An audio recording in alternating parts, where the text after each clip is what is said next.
പടവലങ്ങ. ഇന്ന് നമ്മൾ പടവലങ്ങ തോരൻ വെക്കുന്നത് നോക്കാം. പടവലങ്ങ തോരൻ വെക്കാൻ എല്ലാവർക്കും അറിയായിരിക്കും. അറിയാൻ വയ്യാത്ത കുറേ ആളുകൾ കാണും. ഇപ്പോൾ ഒരു വീഡിയോ കാണുന്നതിനകത്തൊരു 80 പേർക്കും ചിലപ്പോൾ അറിയാവുന്ന കാര്യമായിരിക്കും, 20 പേർക്ക് അറിയത്തില്ലായിരിക്കും. അതുകൊണ്ടാണ് ഞാൻ പറയുന്നത്. ഇപ്പം പടവലങ്ങ ഇവിടെ വാങ്ങിക്കുന്നവർ ചിലരൊക്കെ എന്നോട് ചോദിക്കും, പടവലങ്ങ നമ്മൾ തോരൻ അവിയലിനകത്തും സാമ്പാറിനകത്തും ഒക്കെ ഇടാനല്ല പറ്റത്തുള്ളൂ, തോരൻ വെക്കാൻ പറ്റുമെന്ന്. പടവലങ്ങ തോരൻ വെക്കാം, പല രീതിയിൽ നമുക്ക് തോരൻ വെക്കാം. കൊഞ്ചി ചേർത്ത് വെക്കാം, സാധാരണയായിട്ട് അല്ല സാധാ തോരൻ വെക്കുന്ന പോലെ വെക്കാം, അല്ലാതെ തീയൽ വെക്കാൻ പറ്റും. പിന്നെ ഇത് കൊണ്ടാട്ടമായിട്ട് നമുക്ക് ഉണക്കിയെടുത്ത് ഉപയോഗിക്കാൻ പറ്റും. അപ്പം പടവലങ്ങ കൊണ്ട് നമുക്ക് ഒരുപാട് ഉപയോഗമുണ്ട്. നമുക്ക് പടവലങ്ങ ഒന്ന് തോരൻ വെച്ച് നോക്കാം.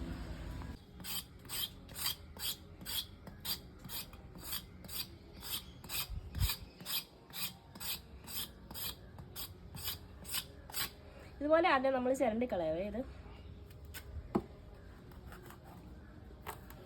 ഇത്രയും ഭാഗം മാത്രമേ നമ്മളിന്ന് തോരൻ വെക്കാൻ എടുക്കുന്നുള്ളൂ.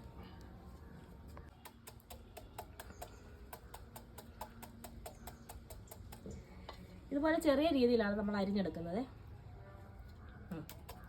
മതി. ഞാൻ കൂടുതലായിട്ട് ഉപയോഗിക്കുന്ന ഇരുമ്പ് ചീനിച്ചട്ടിയാണ്. ഇപ്പം എനിക്ക് 3 ടൈപ്പിലെ ഒരു ഇരുമ്പ് ചീനിച്ചട്ടിയുണ്ട്. ഇതിൻ്റെ വലുത്, പിന്നെ അതിൻ്റെ കുറച്ചുകൂടെ വലുത്, അങ്ങനെ ഇതിനകത്താണ് ഞാൻ ഉപയോഗിക്കുന്നത്. അപ്പം വെളിച്ചെണ്ണ ആയാലും നമ്മൾ കുപ്പി കണ്ണിക്കകത്ത് ഉപയോഗിക്കുന്നതായിരിക്കും നല്ലത്.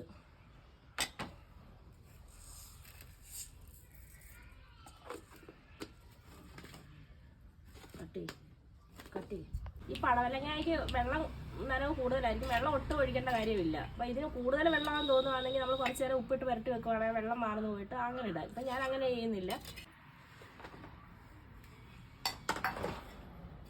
അത് നമ്മൾ കുറച്ച് കൊഞ്ചിട്ട് കൊടുക്കുന്നുണ്ട്.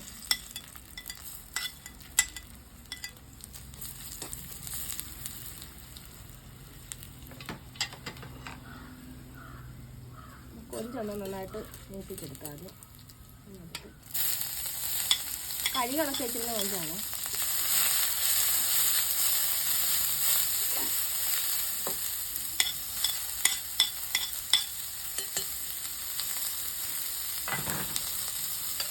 തേങ്ങയ്ക്കകത്ത് തന്നെ ഉപ്പും ഇതെല്ലാം ഇട്ടിട്ടുണ്ട്.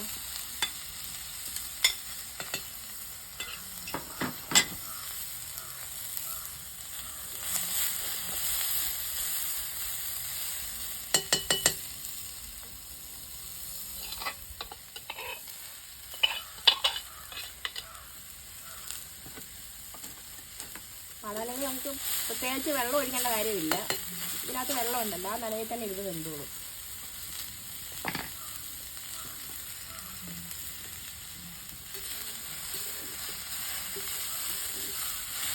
ഞാൻ തേങ്ങയ്ക്കകത്ത് തന്നെ ഉപ്പിട്ടിട്ടുണ്ടായിരുന്നു, അതുകൊണ്ട് ഉപ്പിടുന്നില്ല.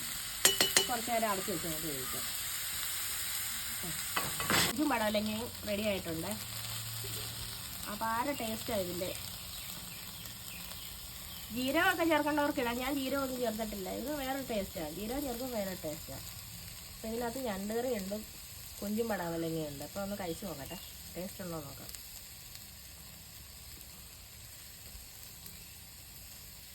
ഉണക്കക്കൊഞ്ചൊക്കെ ഇങ്ങനെ നന്നായിട്ട് കിടപ്പുണ്ട്.